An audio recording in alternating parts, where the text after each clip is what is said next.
This is Embodied from PRX and WUNC. I'm Anita Rao. I am in my third trimester of pregnancy, and I've been thinking a lot about what this transition to motherhood means for my brain, body, and sense of self.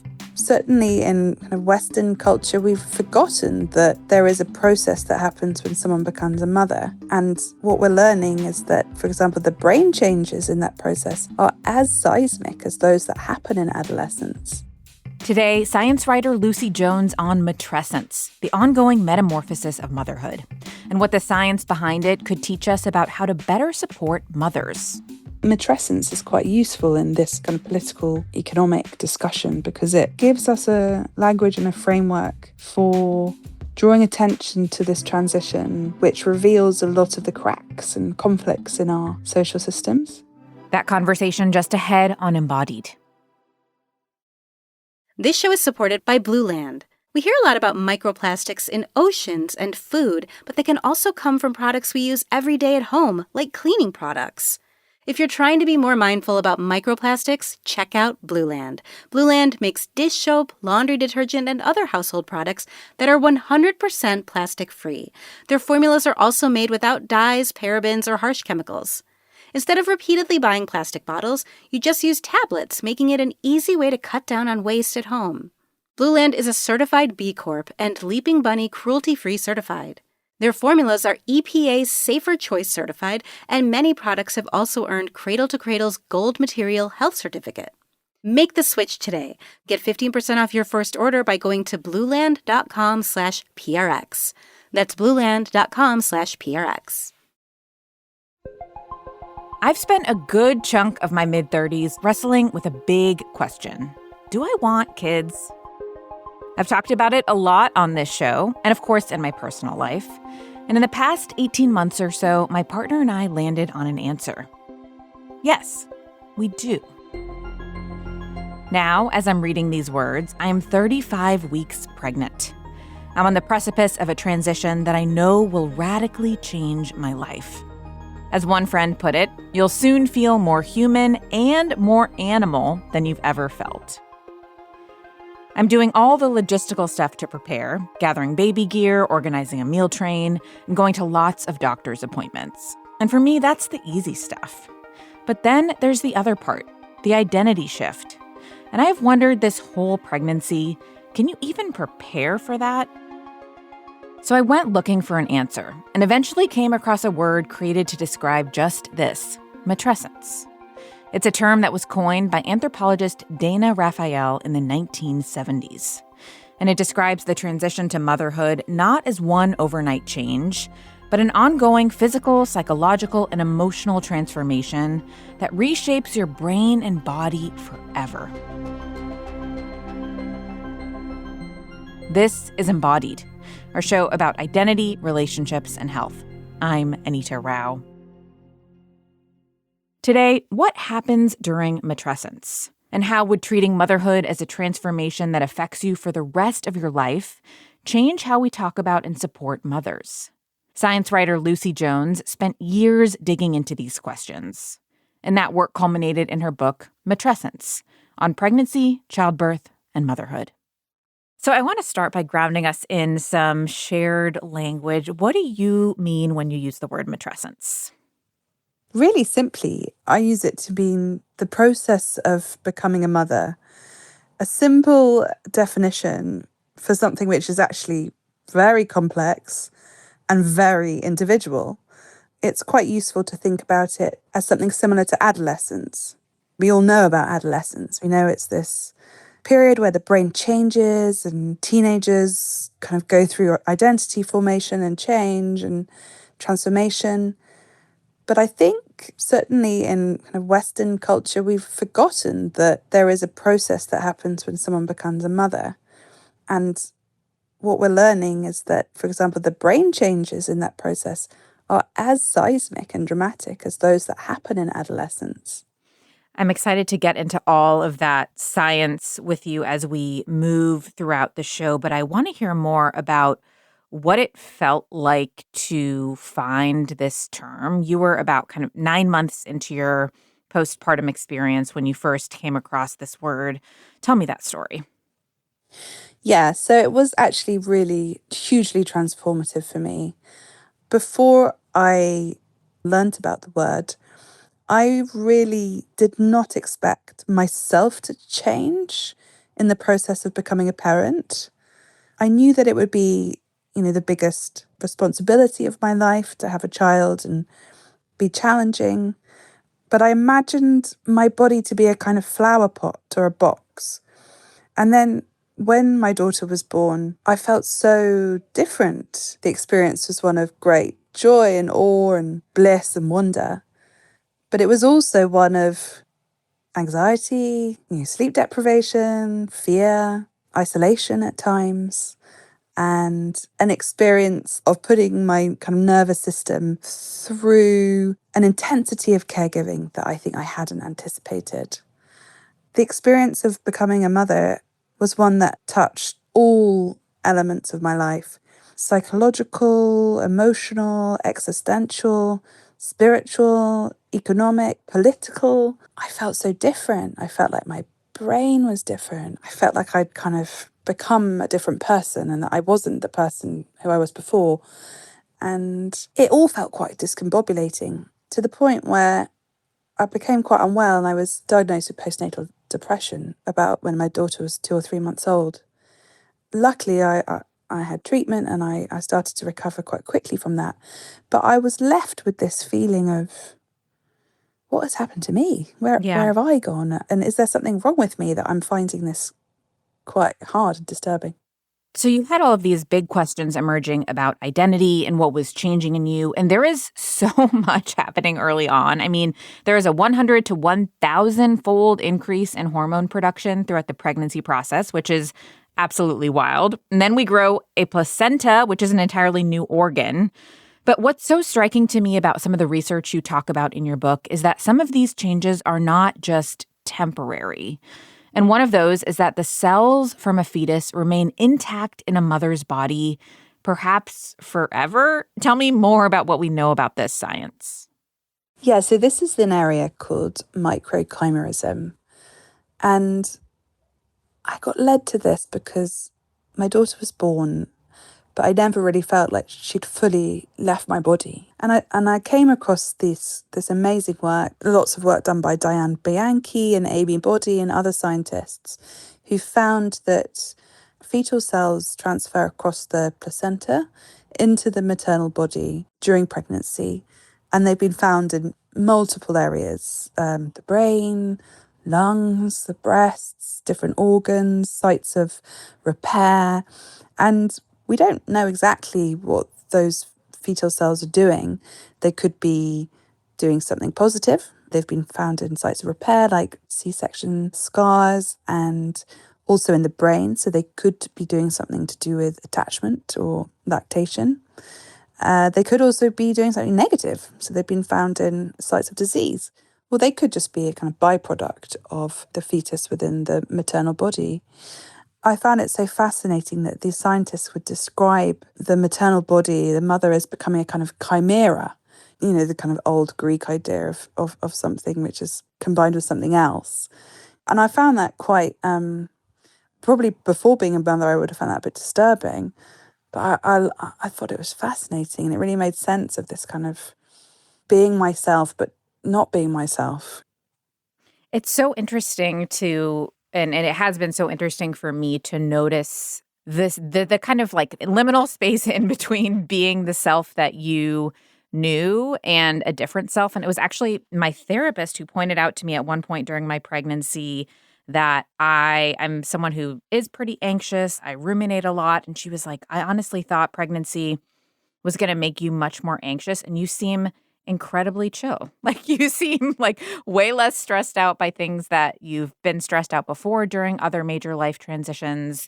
And in reading your book, I found out there's actually some science to back this up. Can you tell me about this stress response in pregnancy and kind of what's happening in that piece of the research? Sure, yeah. So we're starting to kind of scratch the surface a little bit more about all the different stages of pregnancy. And one study found that pregnant women during an earthquake were actually kind of protected from from feelings of stress later in their pregnancy.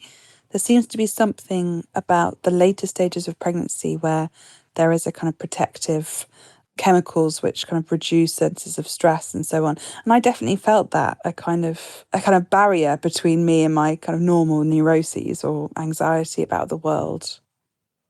You have shared that kind of early in your journey into pregnancy and your conception of pregnancy, you thought about kind of growing a baby as like a flower in a flower pot. The container stays the same, there's something new inside. But through learning some of the science, you really shifted to thinking a more accurate metaphor was metamorphosis. And you are a nature writer, a science writer. You look to nature to make sense of yourself. Tell me a bit about how turning toward nature helped you make sense of your own experience and kind of shift the way that you were thinking about this whole process. Yeah, it helps so much. My culture was telling me to bounce back and get your body back as soon as possible and work like I wasn't a mother and mother like I didn't work. Actually, the stories that I was seeing around me, in the trees and in the flowers and in the sea and in space was a different story and one that felt much more authentic to my experience.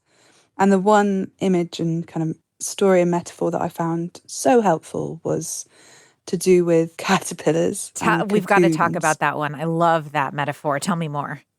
I previously had thought that in a cocoon or a chrysalis, a caterpillar, spins it, and then within it, it sprouts wings and then emerges as a butterfly.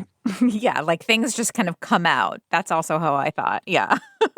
I had no idea the reality, which is that the caterpillar fully dissolves into goo, so it entirely breaks down, except for a few things called imaginal discs, which are basically cells of learning and memory. And from that goo, the caterpillar then turns into a butterfly. And, I really felt like I was in goo for a while.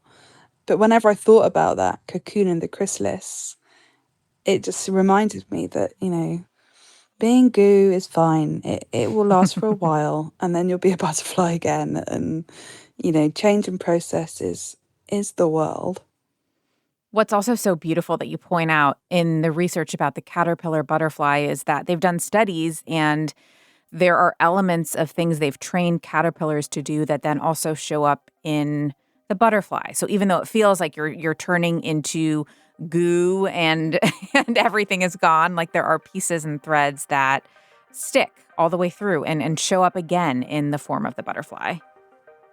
Exactly. And that I love that because that's so been my experience, that, like the kind of true leaves, the things that actually matter have been what's remained. That's Lucy Jones, author of Matrescence on pregnancy, childbirth, and motherhood. Just ahead, what neuroscience tells us about how motherhood and caregiving in general changes our brains. You're listening to Embodied from WUNC, a broadcast service of the University of North Carolina at Chapel Hill. You can also hear Embodied as a podcast. Follow and subscribe on your platform of choice. We'll be right back.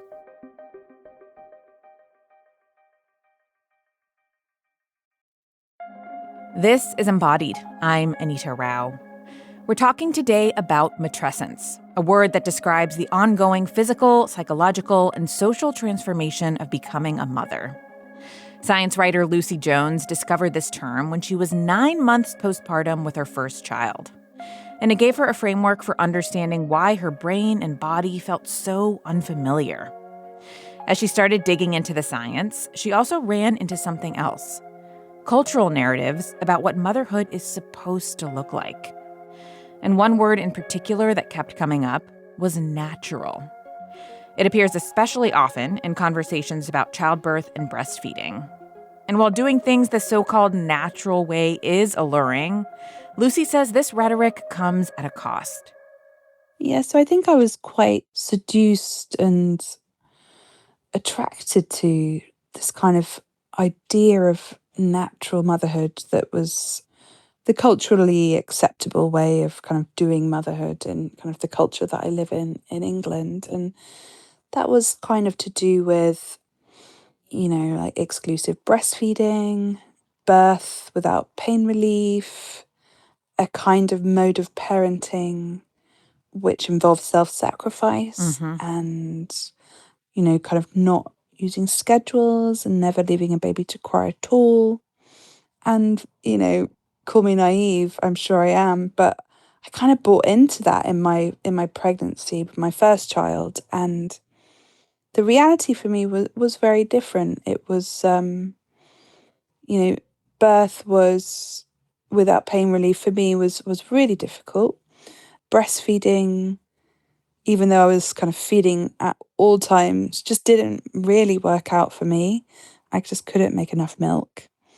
And the kind of self-sacrificial mode of parenting of responding to the baby all the time and being alone for long stretches of time and really not sleeping was not something that I could really cope with for long. I mean, I have kind of coped with it for a long time, but the mode of what was being sold to me or what I was absorbing as scare quotes natural, I actually found in the end to be quite hostile to maternal well-being. And that's when I started to really dig into the kind of anthropological work, particularly by Sarah Blaffer Hrdy, and to think about, did my ancestors mother like this? Were my grandmothers or my great-grandmothers, this tired or, feeling this guilty about not being able to breastfeed or not able to kind of meet basic needs because I'm on my own with a baby all day. And that was so revealing of our evolutionary context. And I realized that, what's natural and nothing, I mean, the idea of natural is just a fantasy anyway. But, we evolved in collective caregiving groups and networks, and we're collaborative breeders. And the idea that I'd kind of swallowed that what was natural was this kind of nuclear family with a mother at home in close kind of dyad with a baby was actually quite ahistorical and in fact quite a modern invention. So it upended all sorts of ideas that I had. It's so interesting because I think there's ways that it's the idea of what's natural is so seductive. I know that my family went to Egypt a number of years ago when I was in high school, and we were looking at hieroglyphs and saw all of these hieroglyphs of women giving birth in a squatting position. And I'd had this kind of narrative that that's the most natural way to give birth. That's the best way to give birth. And recently in a prenatal appointment, the midwife was like, yeah, that is actually the way of giving birth that causes the most lacerations. It can be really harmful. And I was like, whoa, there is this just kind of confusion of what used to be or what we think of as natural is the best way. And we romanticize it sometimes to the fault of, what could be best for our bodies. And it's really hard to make sense of all of that when you're in the thick of it. And there's this massive information overload. I'm curious about how you started to make sense of what version of this natural or not natural motherhood made sense for you. And I know you even talked to your own mom about some of these things. And I think, the experience of giving birth and then having real struggles with breastfeeding kind of quickly made me realize that the stories that I had been absorbing about birth and breastfeeding were not the whole picture. Researching the book and talking to scientists and realizing in the academic literature that there is this kind of unfortunate pattern of kind of shame around infant feeding. And as much as people are encouraged to breastfeed, it's actually, speaking for England, it's really difficult to breastfeed in public places. It's not very friendly to breastfeeding. There's all these kind of social factors and systemic aspects of how we live and how our society has been organized that make, the maternal ideal really difficult. And in all of this conversation about the natural, I started to see how maternal well-being and maternal sleep and maternal health was not really present. It often seemed like ideas of the natural were a site on which to place kind of anxieties or ways of almost disciplining women and sites of shame.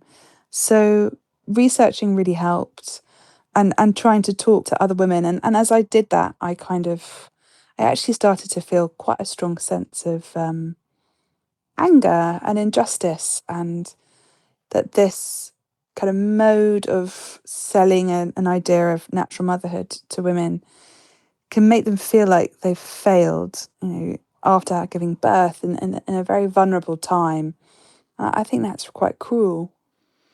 So culturally, kind of pregnancy and childbirth are treated as the main events. Like once they're over, the transformation to motherhood is done. You're now a mother, but that is so not the case. And as evidenced by a lot of the things that we're going to talk about in terms of the science, really not the case. But I want to go to your first postpartum experience. And like, what were the things that surprised you about how your brain was operating and functioning in particular? Like the things that you noticed about where your attention was going and how your brain was operating in that first postpartum period.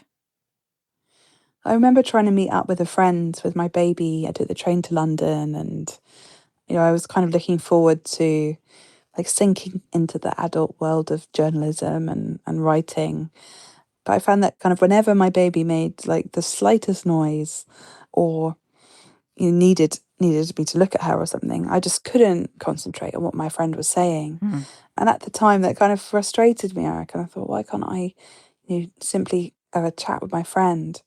But it wasn't until I started to read about the science of the maternal brain that I realised just how much of the brain changes in pregnancy and through birth, and obviously with parents who don't give birth in hands-on affectionate caregiving. So it was starting to learn about that, that it didn't feel so weird, that my sense of attention had changed and kind of made sense of things starting to, feeling really different.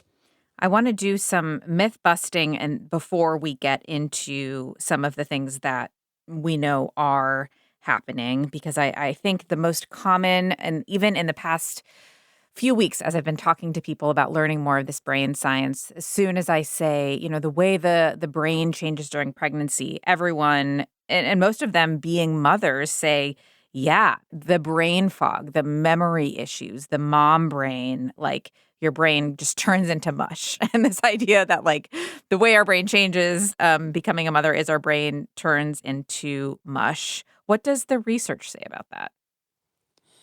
So the research suggests that it's a lot more complicated and complex than the kind of cultural idea of mom brain or baby brain.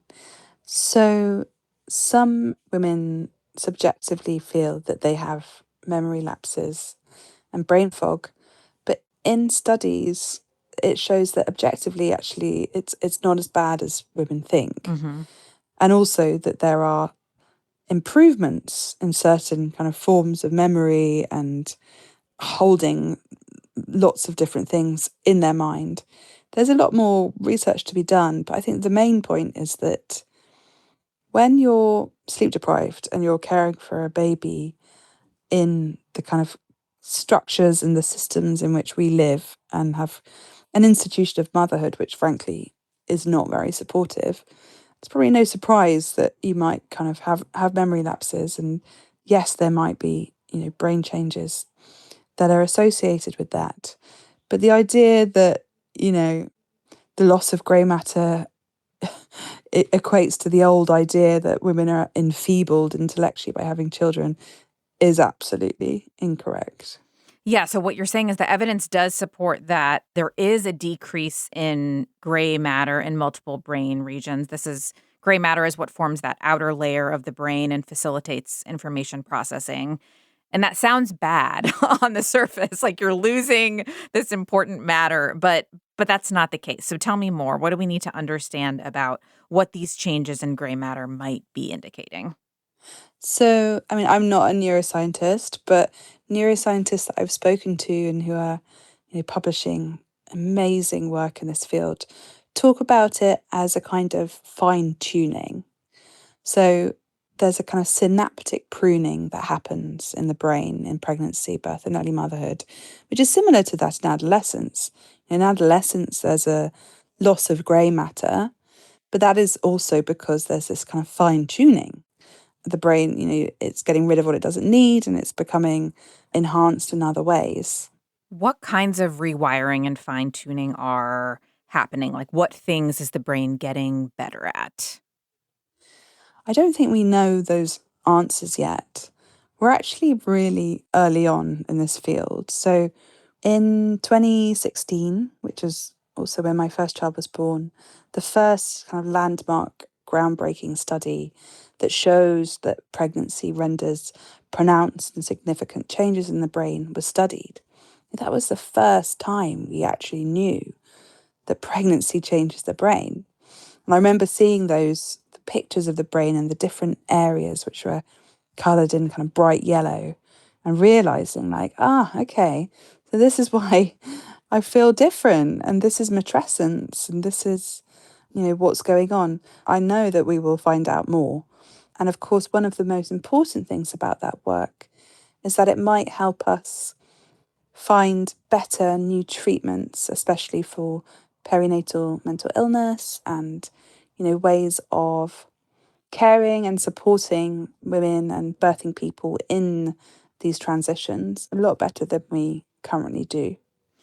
Yeah, that the science is really in its early stages, but there are some indications that it might be we have an enhanced ability to work out what someone is thinking and feeling. And there are these really pronounced and persistent changes in the default mode network. I'm curious to ask you more about that. That's the area of the brain that kind of impacts how we think about ourselves. So what do we know about kind of what's changing in the default mode network, and how did learning about that help you make sense of things? Well, we don't know very much, but we do know that there are changes in the default mode network. And one of the researchers, she described it as your sense of self extending a little further. I think it was Winnie Orchard who said that. And I guess that speaks to kind of what you're saying, this idea of kind of empathy and being able to kind of imagine and have a state of mind where you can, respond to a baby's needs. And for me, that was really striking because it really felt to me that my sense of self had really changed. The self was different. And the default mode network is also involved in things like memory and imagination.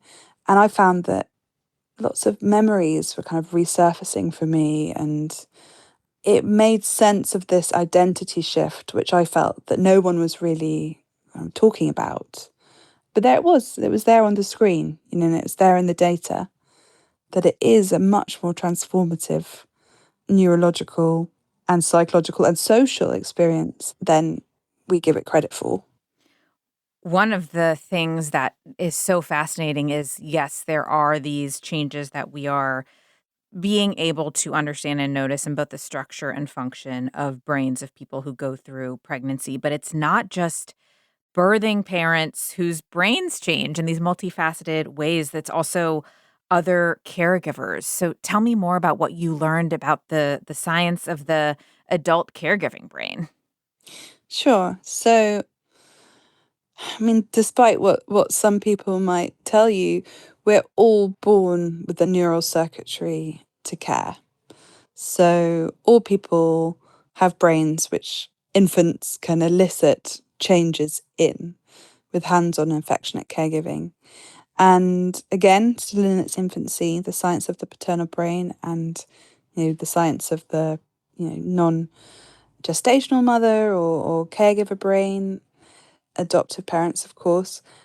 But studies show that with hands on affectionate care, the brain in other parents changes too.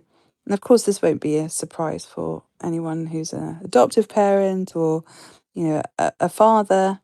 But that also means that so some research recently has found that fathers who are actually more involved in their babies are more susceptible to postnatal depression.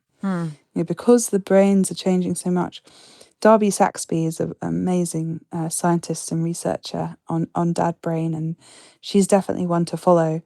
But I think, it busts that myth that even though pregnancy and birth is a kind of unique experience, it primes a person to be able to care, gives them perhaps a kind of head start in a way. Caregiving is not just for people who give birth, quite obviously. And that's a good thing. We evolved, as I said, in these networks, and thank goodness maternal mortality rates, although they're increasing, are much lower than they have been for our entire human history. But to have a species with an adult brain where it's open to the infant changing it, is very important for survival. I think this kind of acknowledgement of the attunement that affects the non-birthing person can be really empowering also. I was talking with my partner about it, and I think that there's a way that, it can really reinforce the need for that early bonding. There's so many stories about people who, the father is not able to take 2 weeks of paternity leave and then has no idea how to understand the kid's cues or how to respond to different signals the kids are giving you. And I think that is a part of this whole story. We need the time and space to attune, to develop that connection. And that's really our brain needs that to feed that ability to develop a more caring sense for this new being.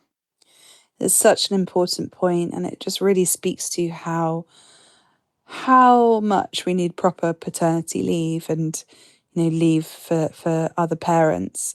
And also the fact that learning how to care for a newborn and a child, again, it's not the idea of a maternal instinct, or the idea that if you've given birth to a child, you naturally know how to meet their needs. For me, that was not true at all. It was a case of learning and skilling up and watching and listening to her and reading her. And that was something which, from the beginning, I had this kind of strong urge to protect her and care for her. But it was something that me and my husband kind of learnt to do together. And I could see that, while I had this initial strong urge, kind of obsession with her, from the beginning, I could see how his reward pathways started to fire kind of more and more and more the more time he spent with her, and the more the learning and the that hands-on care happened. For me, it was she'd cry in the middle of the night and my body would just go to her on a kind of cellular level. But as time went on and he became more attuned to her, I could see that happened with him too. Just ahead, more with Lucy Jones, author of the book Matrescence on pregnancy, childbirth, and motherhood. We'll talk about what the science of matrescence can teach us about how to better support mothers. Stay with us after the break. This is Embodied. I'm Anita Rao. I'm nearing the end of my pregnancy, and throughout this journey, I've often found myself turning to science to make sense of what I'm experiencing. The hormonal shifts, the random nosebleeds, the strange calm I feel about things that used to make me anxious. Somewhere along the way, I found Lucy Jones' book, Matrescence. It's about the physical, psychological, and social transformation of becoming a mother. And Lucy and I are talking through all of that together today. One thing she digs into in particular is the emerging science of the maternal brain. And while there's still a lot we don't know, it's clear that many things are changing. Research shows that the brain rewires during pregnancy in ways that may help mother-infant bonding, and that some of that change can last up to 6 years, maybe longer. All of this neuroplasticity is fascinating and beautiful, But it also means that mothers and their brains are vulnerable. If it is this vulnerable time, which the science is showing us it is, and we also have these kind of rates of maternal mental health issues, what is it about how we're organising motherhood, which is laying stress on this transition and on mothers? The answer, Lucy says, is not leaving new mothers alone in a house with a newborn 24/7. That's such an urgent question that we need to think about. You hear every day this kind of panic about birth rates, and no one's ever talking about what new mothers need, or what is it actually that as a society we're not being very good at, which is valuing care and, social support and, giving all people the chance to kind of thrive and flourish. I think this point you make about loneliness is really profound. And I feel like something that seems like people are feeling, more able to open up about this kind of simultaneous like overwhelm. I don't have enough time and I don't have enough brain space to even do what I need to do. But also I feel profoundly lonely. And I think it gets back to the lack of social infrastructure piece you were talking about earlier. Like we're not meant to be doing this intensity of care in our own homes in boxes on the hillside all by ourselves. Like that's not an effective way to raise children. It's really not. The little boxes on the hillside, it's not ideal. And the solution is not that women shouldn't be working. The solution is that we share the caregiving and we give men and others a chance to, experience the rewards of infant care and the toils as well. So, I think we need to have a really serious conversation about centering our societies on profit rather than well-being and health and flourishing of people. I wonder if it's possible to really change those structures within this kind of late capitalist logic. I'm not sure. I get, people talk about 4-day working weeks or shorter working days or a care income or a universal basic income. And there are trials of those happening in the world, and I think matrescence is quite useful in this kind of political, economic discussion because it gives us a language and a framework for drawing attention to this transition, which reveals a lot of the cracks and conflicts in our social systems. So I think there's actually quite a lot of revolutionary power in matrescence. Yeah, I've been thinking a lot about, what we culturally mark about this transition and what we don't. I had a work baby shower last week. I'm gonna have another one with friends and family soon, and it's really sweet. It's really nice to have, people gather, but that's kind of it. Like that's kind of all we do to celebrate and acknowledge this major identity shift, and that's not been true over time and space. There are other cultures that celebrate matrescence in different ways. I'm curious about any of the rituals you've learned about that you think better honor what this transition really involves and could give us kind of a roadmap for what that might look like. Well, Dana Raphael was coming from that kind of question as an anthropologist when she coined the word matrescence. She noticed that the Tacopia people, who she writes about, had this sense of the newborn mother and treated becoming a mother as a kind of traumatic life crisis in an existential way. This kind of the mother needs to be held and cared for and looked after as she looks after the baby. And, I saw that in many, if not most cultures in the world, there are these rites and rituals which give ways of caring for the newborn mother. And I don't want to romanticize these cultures, in terms of you have the lying in period or the confinement period. And, I'm sure that not everyone would want to spend 40 days with their mother-in-law, feeding them foods. But I think there must be a middle way. And I think that in our kind of Western individualist societies in the US and the UK particularly, There's this kind of hyper self-reliance and independence, which for me, I massively benefited from that until I became a mother, traveling, having a career, being independent.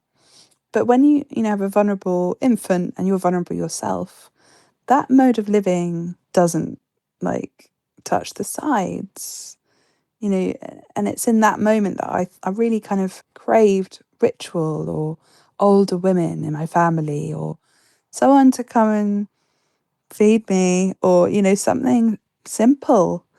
So I think we have this kind of conflict between autonomy and privacy, which is really nice as well. I mean, I'm an introvert. I like to close my door and be on my own in my house. But we are social beings. I think the pendulum might have swung a bit too far. Have there been grassroots solutions that you have built in your own life, in your own community that have filled in some of the gaps for you that some of the structural stuff leaves out? Once I realised that most mothers were feeling similarly and that there was these social structures which was making it difficult, it enabled me to kind of talk openly with other mothers and create a kind of village and, offer people help. And if help is offered, try to learn to say yes, not easy.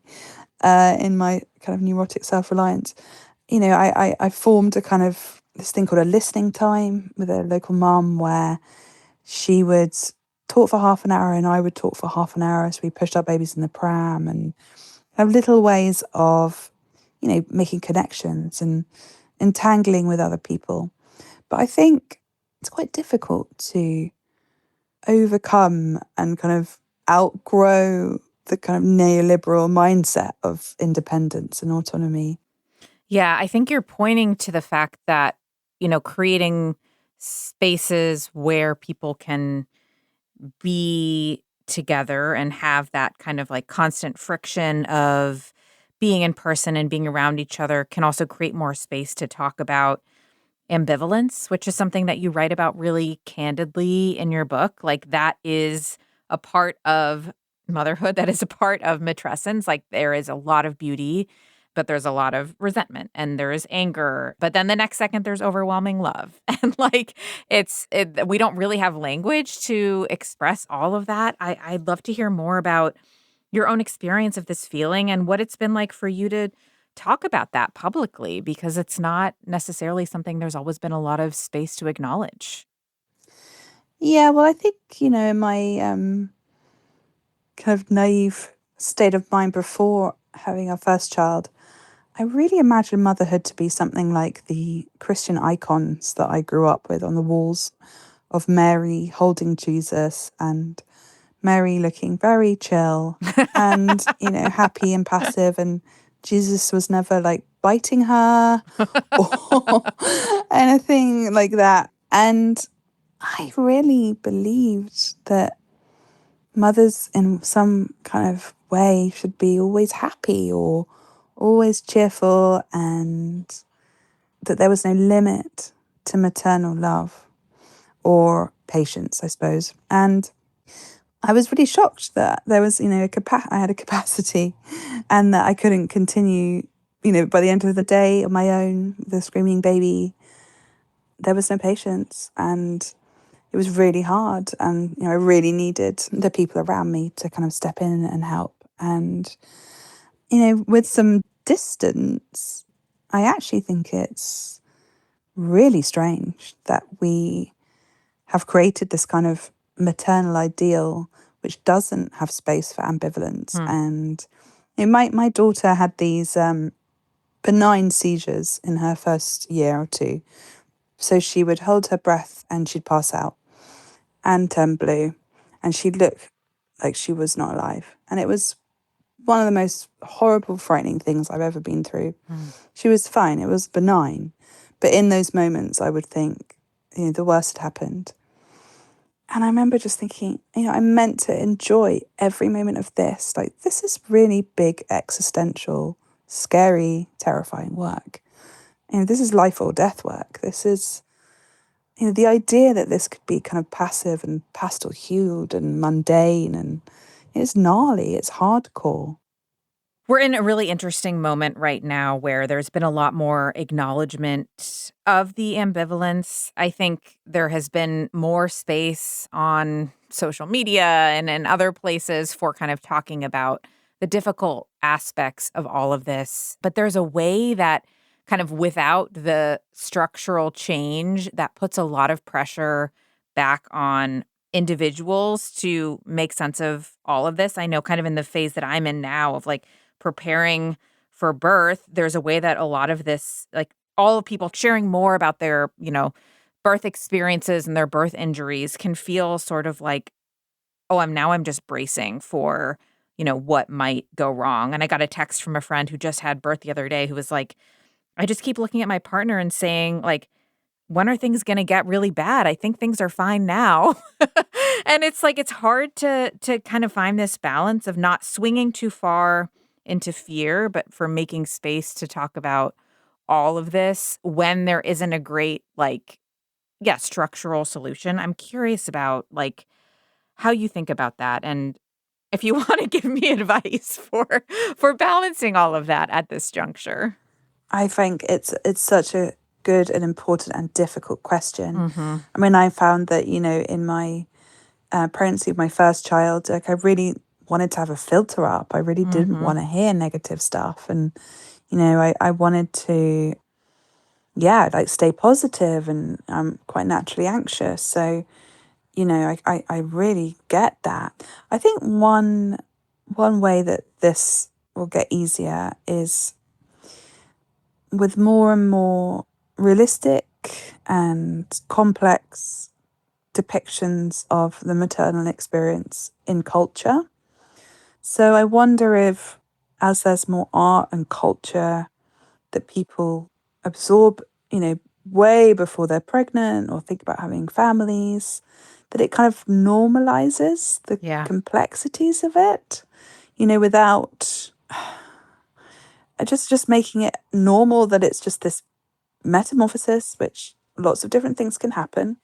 For some people, they might breeze through it. For other people, these are some other things might happen, rather than, it being this kind of almost like non-event that it's often depicted as. Yeah. And whether or not it was an intentional part of your book, I do feel like one piece of advice that I did glean specifically was the balance between kind of being with yourself and your intuition and reading and absorbing everything. I think there's this inclination that more information is always better. And sometimes that's really not the case. And especially when you're sleep deprived and energy deprived, like stuffing more new knowledge in is not going to help your nervous system and help you regulate. So I did take that away from your book for sure. That is so true. And often so many of these books or these accounts are very dogmatic, and they're like, you have to do this or your baby will never sleep, and actually, all babies are different. All children are different. I would love to end by asking you about this thing that you say throughout the book, which is that our understanding of matrescence is limited by the lack of language we have to describe it. And I'm curious if there's been a moment or experience for you in recent motherhood that captured this kind of essence of matrescence in a way that language can't. Oh, you put me on the spot. It's such a nice question. I feel like I need to really think about it, though. My youngest is just turned 5, and my oldest is 9. But I imagine matrescence doesn't really end, and you're always kind of having to become, a different kind of mother. But I will say that there was a time a few years ago where I had felt hypervigilant for a long time, and kind of thinking I would always feel like this. I'll always feel quite anxious and, not at ease, and I'll just have to get used to it. But actually, I've noticed that, since all my children have started school and we're out of the early years, there has been a kind of a settling of, the goo and, a sense that maybe this phase of matrescence is over, which, it's sad in a way, but it's also, for me, the early motherhood stage has been quite a hypervigilant stage. And I don't think that will ever forever end, but it feels a bit different now, or at least maybe I've kind of adapted to it. And that's been quite a relief. Lucy Jones, thank you so much for the conversation and for your book. What a pleasure to talk with you. Thank you so much. It was so good to talk to you. Lucy Jones is the author of Matrescence on pregnancy, childbirth, and motherhood. You can find out more about her at our website, embodiedwunc.org. You can find all episodes of Embodied the radio show there and subscribe to our weekly podcast.